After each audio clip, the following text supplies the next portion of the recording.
Hey everyone, welcome to another book review. This week I have brought out United States Paper Money Errors. It is a comprehensive catalog and price guide, and it was put together by Dr. Frederick J. Bart. Now, this particular version is the fourth edition. As far as I know, this is the most recent version that's been published. Now, I've had people contact me and say that the fifth edition is in the works. I have not found anything saying a release date or anything like that. So this particular volume is the most recent edition. As far as how recent it is, let's see if we can find it on here.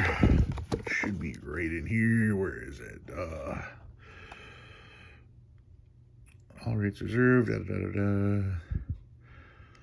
And I'm not seeing it there. Okay, anyway, this is, like I said, the most recent edition of the book. And while I've got it here, you can see the ISBN number. It's probably easier if I just show the ISBN right there.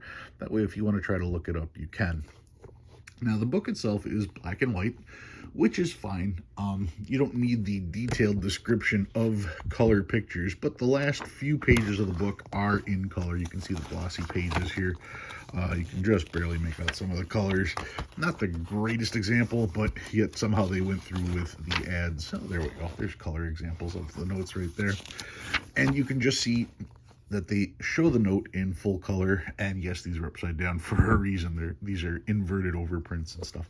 But here, let me flip to any other section. Now, this book breaks up the different types of errors, and I should probably start at the beginning of the book to make it a little better. The book goes through the actual printing process. And there's chapters, acknowledgments here. There's chapters here about the actual printing process. Now, you can't know if there's an error unless you know how the printing process works. So here's an introduction on it, and then they go through the actual modern paper money production steps. So that way you can understand what's supposed to happen. Because if you don't know what's supposed to happen, how are you going to know when a mistake is made? So that's an excellent starting point for this book. Now, as far as the actual table of contents and the different things that it has, they do break it down. Part one is the introduction, basically how things are printed. It tells you about condition and grading, how they figured values, the rarity index, how rare something is, and resources and references. Great way to start. Part two talks about first and second printing errors. The first printing, of course, is the back of the note. All the notes are printed with the backs first. The second printing has to do with the front, where the president is and the borders. And the third printing has to do with the serial numbers. So there's third printing overprint errors there. Then it also goes into folds and other types of errors. Now, not only does it discuss in detail what all this stuff is, let me just flip through to find the first chapter. Here we go. All right, part two, first and second printing errors. It discusses, first of all, it talks about what the error is. Here's a board break. You get a whole section devoted to what a board break actually is.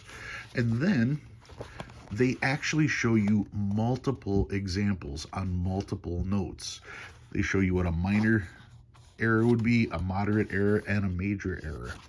Then they will show other examples and tell you about prices. Here's a Federal Reserve note from 1976. It's a $2 note. And there's the values for that particular one. Now, they don't list every single note, but they do list quite a variety of notes and denominations. Fives, here's 10s, 20s, and there's 20s, there's a 50.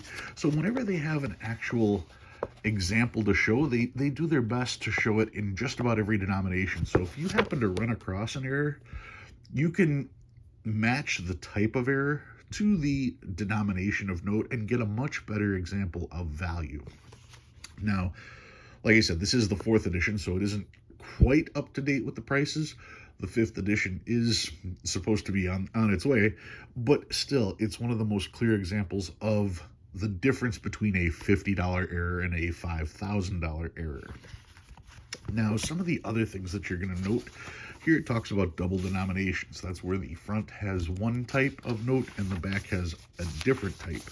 What's cool is this book also contains tables. here are the tables of the potential notes you can find that have double denominations.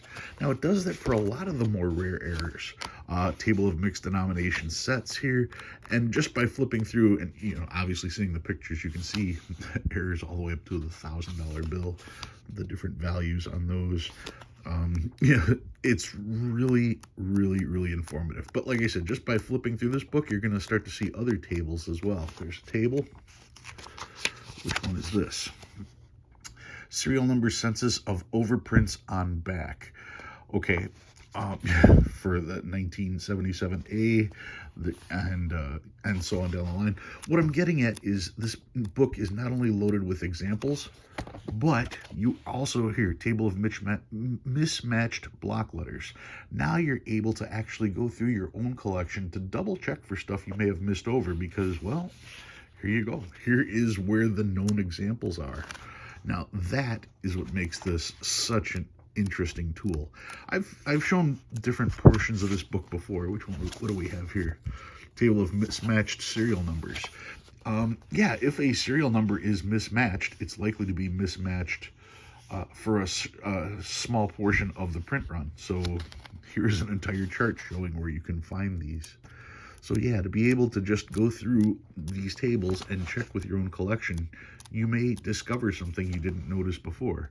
Table of inverted overprints. That would probably stick out if you're reading all the serial numbers if they're ever upside down. But the point is that not only does it show pictures of the different errors, it also lists the different tables so that you can recheck your collection for errors you may not have thought. I was talking in other videos about the inverted star or the inverted W, things like that I wasn't even aware of potential errors, but yet this book did. So it really opened my eyes to it, and being able to put a price to it is also extremely helpful. Seeing the pictures of the examples helps clarify all the definitions. Overall, this is definitely something that you want to have in your collection if you are a person who goes through singles like I do. I go through 1,000 singles every week. I should know what errors I should be looking for. If you go to shows, you should be aware of certain things that other people may not. Like I said, the inverted star, you may not even be aware that that's a thing. Yet if someone's got a whole box of stars, you could go through those and see if you couldn't spot one of those. Anyway, this is certainly a great addition to most people's collection, and it's a must for me. I only wish I would have gotten this sooner. And like I said, this one is 4th edition, 5th edition. People are telling me it's in the process of being printed. The 5th edition, they said, is supposed to contain more information about the 2013 error with the stars. And, well, we'll see. I'm hoping that it contains more information about solid stars, because I don't see a whole lot about that listed in here. Anyway, that's what I've got for you guys this week. My book review of United States Paper Money Errors.